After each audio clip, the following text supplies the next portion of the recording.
நண்பர்கள் அனைவருக்கும் வணக்கம். இப்ப லைவ்ல தலை போட்டி தாங்க நடந்துட்டு இருக்கு. அந்த தலை போட்டியில பயங்கரமா பார்வதிய இந்த சபரி போட்டு அடிச்சிட்டு இருக்காங்க. இந்த சபரிய செயின்ட் சபரின்ற மாதிரி எல்லாருமே கிண்டலா சொல்லுவாங்க.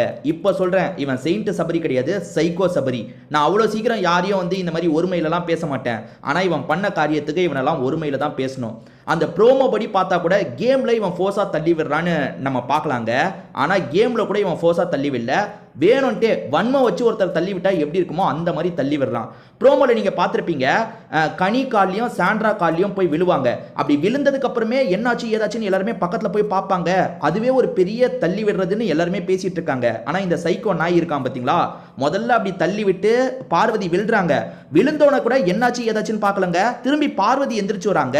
அதே சைக்கோத்தனத்தோட இன்னொன்று வாட்டி தள்ள ஆரம்பிக்கிறாங்க. இவன் எவ்வளவு பெரிய சைக்கோ தெரியுமா? உண்மையிலேயே சொல்றேன், இவன் செயின்ட் சபரி கிடையாது, இதுக்கப்புறம் சைக்கோ சபரி தான். சரி, இந்த டாஸ்க்லயே ஏகப்பட்ட குழப்பம் நடக்குது.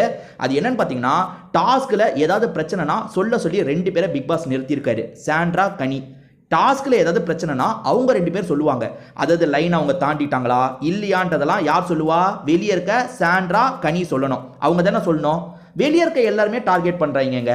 பார்வதி லைனை தாண்டிட்டாங்களாம், அதனால பார்வதி கேமை விட்டு டிஸ்குவாலிஃபை ஆயிட்டாங்களாம். நான் பார்த்துட்டு இருக்க உங்ககிட்ட ஒரே ஒரு விஷயம் கேட்குறேங்க, நீங்க யோசிச்சு பதில் சொல்லுங்களேன். ஆக்சுவலா எல்லா பிக் பாஸ் சீசன்லயும் கன்வேயர் பெல்ட்ல ஏதாவது வரும், அதை சேகரிச்சு ஒரு டாஸ்க் பண்ற மாதிரி இருக்கும் பாத்தீங்களா?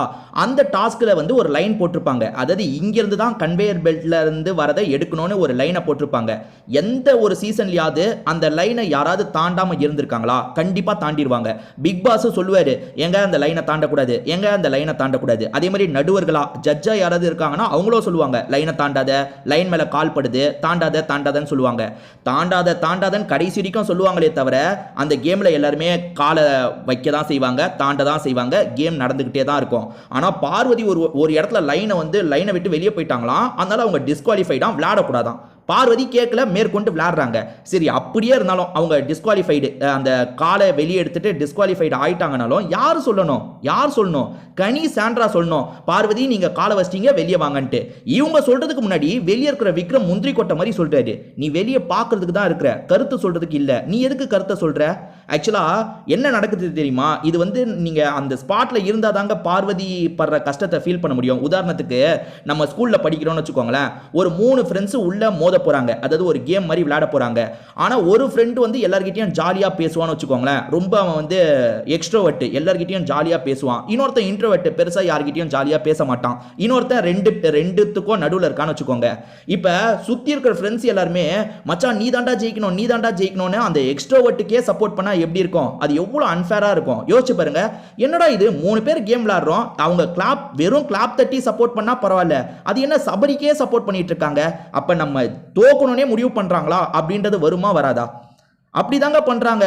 நீங்க ஜட்ஜ் இடத்துல எடுத்துக்கோங்க. இப்ப அங்க கனி இருக்காங்க, கனி யாருக்கு ஃபேவரா தீர்ப்பு வழங்குவாங்க?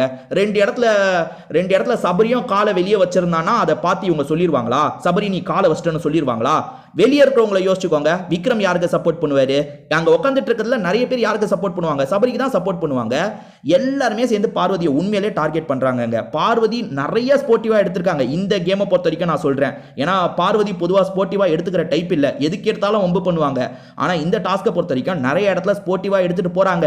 ஏன்னா முதல்லயே இவங்க கண்ணில் அடிபட்டதுக்கு அப்புறம் உள்ள வராங்க. கமருதீன் தான் கொஞ்சம் சப்போர்ட் பண்ணிட்டு இருக்காரு. அந்த ஏதோ அங்க ஆயில் மாதிரிலாம் ஏதோ அப்ளை பண்றாங்க. எனக்கு இப்ப பாதி கண்ணு தாண்டா தெரியுது, ஃபுல்லா தெரிய மாட்டேங்குது அப்படின்ற மாதிரிலாம் பேசுறாங்க. அதுக்கப்புறம் விளையாடுறதுக்காக வராங்க. அப்போ கூட இந்த சபரி இருக்கான் பாருங்களேன், சைக்கோ மாதிரி தள்ளி விடுறாங்க. அதாவது ஒருத்தரை தள்ளி கீழே தள்ளி அவங்களுக்கு அடிப்பண்ணுன்ற நோக்கத்தோட தள்ளுறான். இவன் இதுக்கப்புறம் எவ்வளவு சாரி கேட்டாலும் சரி அந்த சாரி ஏத்துக்கவே படாதுங்க. ஏன்னா அப்படி தள்ளுறாங்க போட்டு. ஒரு பொண்ணு என்னதான் இருந்தாலும் நீ சொல்லு, கேம்னா கூட சரி, கேம்னா கூட நம்ம சில விஷயத்தை எப்படி நியாயப்படுத்தலாம்னா, கும்பலா விளையாடுறாங்கன்னா நியாயப்படுத்தலாம். அங்க நீ மட்டும்தான் இருக்க, பார்வதி எடுக்கிறதுக்காக வராங்க. அந்த அளவுக்கு ஃபோர்ஸா நீ எதுக்கு தள்ளி விடுற? ஒரு வாட்டி ஃபோர்ஸா தள்ளி விட்டு கீழே விழுந்ததுக்கு அப்புறமா திரும்பி அதே மாதிரி தள்ளுறாங்க சைக்கோ. அப்படி தள்ளும் போது பார்வதியில பொடாங்கு அப்படின்னு அசிங்கமா திட்டுறதுக்கு வராங்க, நிறுத்திட்டாங்க. அசிங்கமா திட்டல, நிறுத்திட்டாங்க. என்ன சொன்ன அசிங்கமா பேசினா இப்படிதான் பண்ணுவேன்னு திரும்ப திரும்ப தள்ளிட்டு இருக்காங்க. இவன் எந்த மாதிரி சைக்கோன்றதை பார்த்துக்கோங்க. இவன் இவ்வளவு நாள் எப்படி நடிச்சான், அப்படியே மனித புனித மாதிரியும். நம்ம அப்பயே சொன்ன இவன் நடிக்கிறான், இவன் ஃப்ராடு, இவன் நடிக்க தான் செய்கிறான் அப்படின்ற மாதிரி சொன்னோம். அது டோட்டலாக வெளியாயிருச்சுங்க. இந்த இதில் நான் லைவ்ல பார்த்ததை வச்சு சொல்கிறேன். அதுக்கப்புறம் லைவ்ல நிறையா நடந்திருக்கலாம். நான் லைவ்ல பார்க்கும்போது இந்த விஷயம்லாம் நடந்தது. இதை வச்சு பார்க்கும்போது மனசாட்சியே இல்லாமல் தள்ளியிருக்காங்க. இந்த இடத்துல பார்வதி இல்லை, யார் இருந்தாலும் நான் அவங்களுக்கு சப்போர்ட்டிவாக தான் பேசியிருப்பேன். ஏன்னா இவன் அந்த அளவுக்கு நடந்துக்கிட்டான். இந்த சைக்கோவும் சரி, பார்வதி இருந்ததுனால தான் இப்படி தள்ளுறான், வேற யார் இருந்ததுனாலும் தள்ளியிருக்க மாட்டான். கனி இருந்தா தள்ளியிருப்பியா? நீ கனி இருந்தா இந்த மாதிரி தள்ளியிருப்பியா?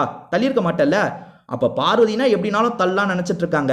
லைவ்ல பார்த்தவங்க இதை பத்தி உங்களோட கருத்து என்னன்றதை என் கூட ஷேர் பண்ணிக்கோங்க. நானும் பார்த்து தெரிஞ்சுக்கிறேன். திரும்பி வேற ஒரு வீடியோல பார்ப்போம்.